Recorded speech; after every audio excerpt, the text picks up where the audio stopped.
welcome to the another exciting episode of Aqua Talks, an initiative of Manage Fisher. We brings you inspiring stories, innovations, and impact-driven startup from the aquaculture and fisheries ecosystem. Today, we are exploring the fascinating world of ornamental fisheries and aquarium entrepreneurship.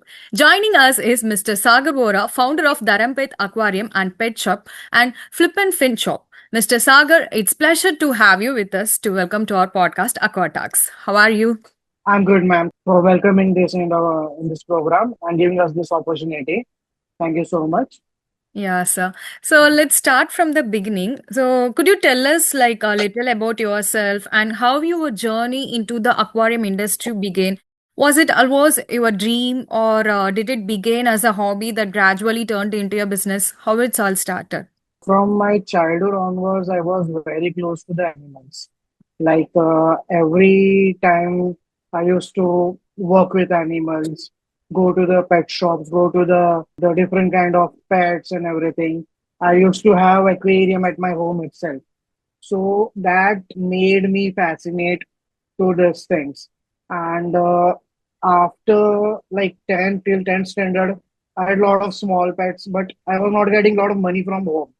So Jugado pets used to do go to the some kind of a drum or something. You have to make a fish pond, catch some frogs and try to pet him and different things, activities till 12th we have done. After that, what happened? I was go wanted to go for the veterinary science, but eventually I didn't get the admission over there and got the admission under fishery college. So in fishery college, I like to explore more and always I focused more on the ornamental fisheries. Okay, so it's so wonderful to see how a simple hobby transformed into a successful business journey. I'm sure many aspiring entrepreneurs will relate to your story. Like Dharampet Aquarium has built a strong reputation locally. And while Flip and Fin Shop serves the Finch. customers across the country. So, what inspired you to expand them from a physical retail store to your online platform? What happened in the COVID 2020? All the things started online. Things like we got orders from very far places. We were getting orders from Northeast, we were getting orders from Jammu and Kashmir, we were getting orders from Gujarat. Then we were getting orders from South India, like Kerala. Like we cannot reach over there. So the main issue was the logistics. Second issue was the trust. Third issue was sending the thing alive. No mortality should happen. So all the things we started focusing on that in COVID and post-COVID. We started shipping small orders and trials. We started doing different kind of packaging. So flip and fins, why we made it? The issue was coming was like customer were not able to trust on us to make a trust, we made the websites. Like customer used to tell Aapko no that we have a website, we have a physical shop, you can have a trust on us, and we are going to send you the stock. Because industry is facing the issue like scamming people a lot of them. Yeah. So customer used to face the issue. I will not get the stock, then what should I do? So we will these things were the issues with. For that reason, we made the website to make the proper catalog. We made the website, and we have like customers all over the India. In each and every district, we have one customer. You can say that right now. Yeah, so that's an excellent example of how the business can successfully combine the offline trust with the online reach. It's great to see your brand Mhm. serving the customers across the India. So for someone visiting your store or the website for the first time, what can they expect? So could you tell us about the products and services you offer and how you help the customers choose the right aquarium setup? We focus on our beginner customer is about the knowledge. What happen is when the customer is a beginner and very curious, he starts spending like anything. Today only we'll buy the tank, today we'll buy the substrate, we'll buy everything which is not needed. We'll buy the auto feeders, everything we'll buy it. On day one only we'll spend a lot of money on the things which is not needed. And in future, the things which we'll need in future, he will not able to buy them. And eventually the hobby will be collapsed. So my place, what we focus mainly is You come, you take the knowledge first, you do it with a scratch and go with the step-by-step procedure.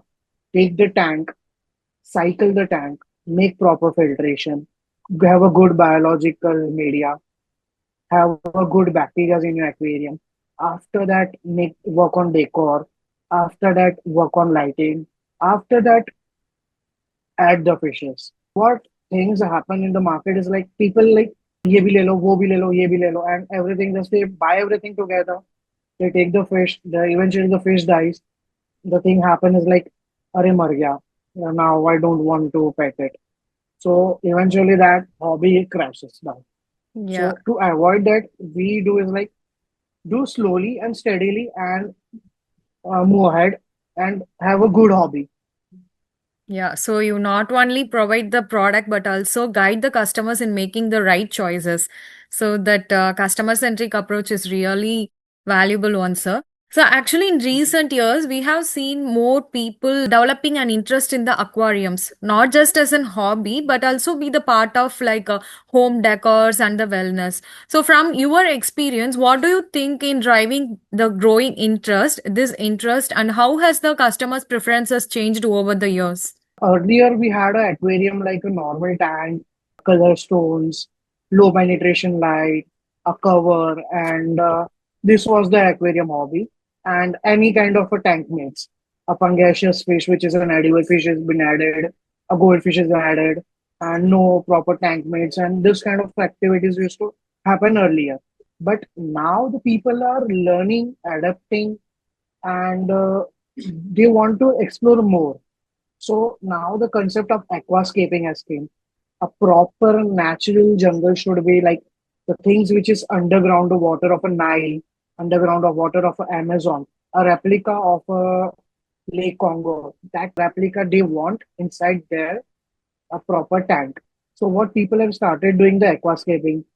Once the aquascaping they are doing, they are like having a proper ecosystem they are making. They're doing the things step by step, which I said earlier. You cannot rush the things in the aquascaping. Like today only, I will do the everything and the things will be completed. Step by step, proper process. Then the people started making a paludoriums. Paludoriums is like having a invertebrate as well as a species, as well as a land and water system, like a proper ecosystem. Then people started making a terrarium, which is only a terrestrial thing. So this way, people are getting evolved in this. Yeah. And this is giving the opportunity to each and everyone. The person who is doing selling the things, person who is making the things, person who is like maintaining the things. So all kind of jobs is also created, and people are also getting involved. And this thing is mostly the people in the IT sector or in a medical sector, the people who are like very busy and they Yeah. need a hobby and Yeah. they need a something good and nice hobby. So people are focusing on this. And main thing is you have a natural ecosystem in your house. So it's the best thing you can say that like Yeah. an African cichlid setup, a Malawi cichlid setup, South American African cichlid setup, a monster tank. So this way, the people are adapting slowly, slowly, and eventually, like a USA and like a Euro, India will be also a future market. I see. Yeah, so that's very interesting perspective, sir. So some of our viewers may be planning to set their first aquarium. So what are some common mistakes beginners make, avoid like, and what some simple advice you want to give to them to build a healthy and beautiful aquarium? Common mistake is like first understand that aquarium you're making it's not a one day job. Yeah, of course. Slowly, slowly, what kind of a size you want. First, do your all type of homework. What you need, what is your vision, what outcome you need from the aquarium, which kind of fishes you are looking for. After you do all your homework, which fishes will be compatible with my other fishes, what will be my future goals in that. Then you go to the shop, order whatever size of tank you want, take the tank, cycle that, and run with the process. Don't jump into the conclusion like, I got the tank today itself, I'll stock the fish today itself. What is going to happen? No good bacteria in the aquarium. Eventually, that fish is going to die after a 15 days, after 20 days. If that fish die, you will waste your money. You will waste that life also. You will get a regret also that that life died at my place. So that thing will make you away from the hobby. It's not going to make you close to the hobby. So eventually just do the things like go with the steps, do your homework, do slowly and steadily. And never jump on the conclusion. And in the aquarium, I will say, don't start with the last thing. Start with the first thing. Go to the first standard, then complete the 10th grade. So you will find the journey beautiful, and the things you will learn and explore more things. And you will do a mistakes. That thing will more help you out in that.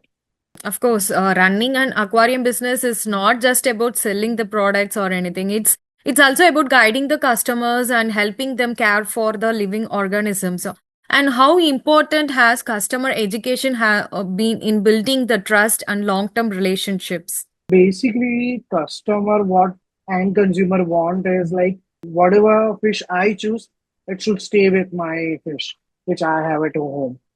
And second issue with the consumer comes is like I don't know the name of the fish which I am having. Well, I don't want to tell the video photo. I just want to keep that fish. What is going to happen with that fish in my house is not bothered. That kind of a customer is also there that they will properly check the tank mates. If there is a goldfish, he's not going to put a Oscar or a tinfoil or any kind of a barb or a tetra variety with the gold. With the gold, he's going to stop the gold only. So education in aquarium industry is most important thing. And secondly, invasive species. Our ornamental fish industry is very much has a bad name of creating the invasive species, and it has created a lot of invasive species. So customer eventually when the fish becomes big, 1 feet, 2 feet, it ends up in the lakes and river. So we always try to make them understand that this fish do not lives in India. This fish is invasive to here. They're exotic to here. So you should not throw them in the this place. You're just supposed to give it to proper aquarium shop or a public aquarium or discard it anyway. But don't leave it into any kind of a natural water body. Okay. So, coming to the challenges and learning, every entrepreneur faces the challenges. And looking back Mhm. on your journey, so what have been the some of the biggest challenges you have encountered, and what are the lessons have they taught you? Challenges and encounters are like in the beginning stages regarding how to arranging the cash flow, arranging the money. You end up taking big loans and everything. So as a beginner entrepreneur or any kind of a business we're starting, don't rush for the loans and everything. Just start with the scratch and understand the market and have a niche. Every aquarium shop runs with a niche. Like we are good with the aquascaping and reptiles. Some shops are good with monster aquariums. Some shops are good with some kind of public, normal goldfish setups, bus and dogs and cats. So, what niche you are working with, that niche should be properly focused. And don't rush for pulling up the money from the market and try to put your own money, take out that money. Second, be good with the paperwork and everything. Have your proper pet license from the local authority, have a proper Gumasa license, whatever you have a proper current account, have a proper this kind of things. A lot of new entrepreneurs face. So have a proper documentation from your day one. Your proper documentation will help you for your bigger goals. And whenever you are taking a loan or something for this one, if you have a bigger goal or something and calculated goal it is, a calculated risk it is, then only you should go across for that. But don't blindly take them, put out the money from the market, put into the business. And this is a perishable business. Like fish today came, tomorrow your blower is not working, everything dies. You are not going to get any refund from your dealer. It has died on your place. So you can't do anything. So every time just small challenges are there. Work on that and always keep up with the knowledge of the market. Whatever happening, trending, it is happening. Whatever new things are coming, new kinds of filters, new kinds of biomedia, new kinds of things, whatever is coming, just learn them And today, even I will tell myself I am not knowing anything. I am like slowly, I'm learning. Okay. This is never ending education. You have to like upgrade yourself and to learn new things, new fishes, new things. You have to just understand every time. Yeah, sir. Of course, the learning is continuous process. It never ends. And coming to the opportunities in ornamental fisheries, so this sector has tremendously potential in India. And for young entrepreneurs interested in entering in the field, what opportunities do you see, and what skills or mindset are most important for the success? Regarding the ornamental fish industry, if someone new is coming to this industry, he should never look after the money. Like, I will earn a lot of money and I will become a billionaire from day two and I will like be a big person. You have to like learn a lot of things. You have to make the network. Here in our business, money never works that much. Network works that much. Like, you should have a network in each and every place. If there is a fish stock in somewhere in Madurai and you are in Nagpur and you are not able to get that stock over here, you have to find someone in Madurai to pick up that stock from there, put that stock in Chennai, from Chennai to Nagpur. That way you have to have a proper network. So building network is most important thing in this. Second comes is about learning and everything. In earlier I told you, learn each and everything, new things, whatever you come. Almost like you have shared a Mhm, lot of mhm, things for the upcoming aspiring mhm. entrepreneurs. Uh, So, Next thing is about this. Never ever like have a healthy cash flow and have a healthy PR of your shop or firm or whatever website you're making. Have a proper public relationship with everyone. We have a good amount of client, maintain them properly is the main thing. And second thing is have a healthy PR with you. Never have a bad name about you, like you have taken the money and not returned the stock and something. So this thing happens in the industry, and be careful without picking up our dealers. Picking up the dealers, most of the times the entrepreneur fails over here is he gets a bad dealer and he gets a stock from somewhere and the stock eventually dies or something happens. So what happen is he will not be able to have a new stock. You have to get the new money for this thing now for a new stock. So picking up the dealer is the most important thing. Have a proper dealer, go there, see the stock, buy that in the first meeting. Second meeting, have someone at that place that you can go up for you and check the stock and he can send you. Third is the option is like have a proper video call, have a proper communication. And the main thing is the network. If you yeah. have a healthy communication with them, they're going to get the good stuff. And never like someone is selling for 10 rupees thing for a 1 rupee. Don't end up in that things. There are scamming things like happens in the industry for a new entrepreneur. I'm telling, you will order 1 lakh pieces of that fish, and that thing is not going to happen only because how come a 10 rupee thing is not going to get it in a 1 rupee thing? Yeah, So yeah, be aware about everything and check the dealers and the first thing I told you about the current account. Have a proper current account so that when you are doing a business with someone, if he also has a current account, you also have a current account, a proper payment network can be done. yeah, And ornamental industry, you can like if you don't have funds, you don't want to have open a shop, you can just try with the small niches you can go, like having a proper cover making, a proper tank making, a proper substrates. You can source the water, stones, rocks, aquascaping material, any single thing you can source it. You can make the fertilizers, macro fertilizers, micro fertilizers, any kind of good medicines.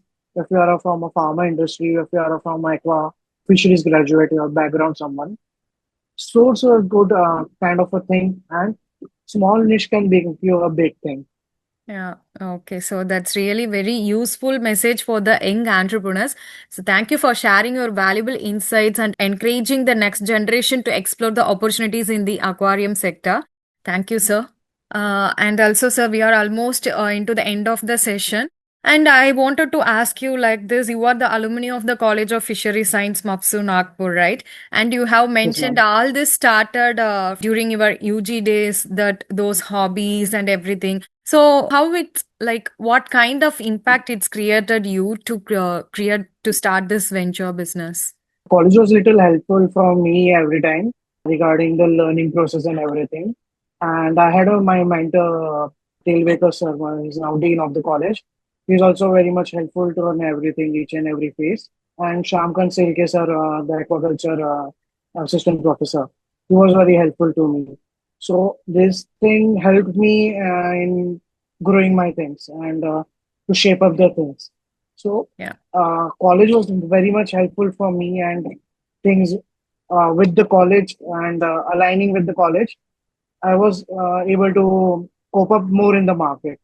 And I had started my business from second year onwards. From my hostel room itself, I had started my business. Okay, phase by phase, we had done the things.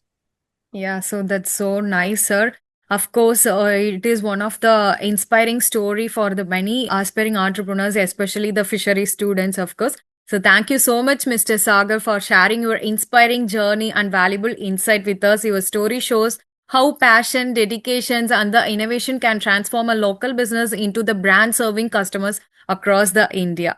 So to all our viewers, thank you for joining us on the another episode of the Aqua Talks podcast. If you enjoyed this conversation, don't forget to like, share, and subscribe to the Manage Fish Up YouTube channel. Until the next time, this is Dr. Niveta CK signing off. Thank you for watching.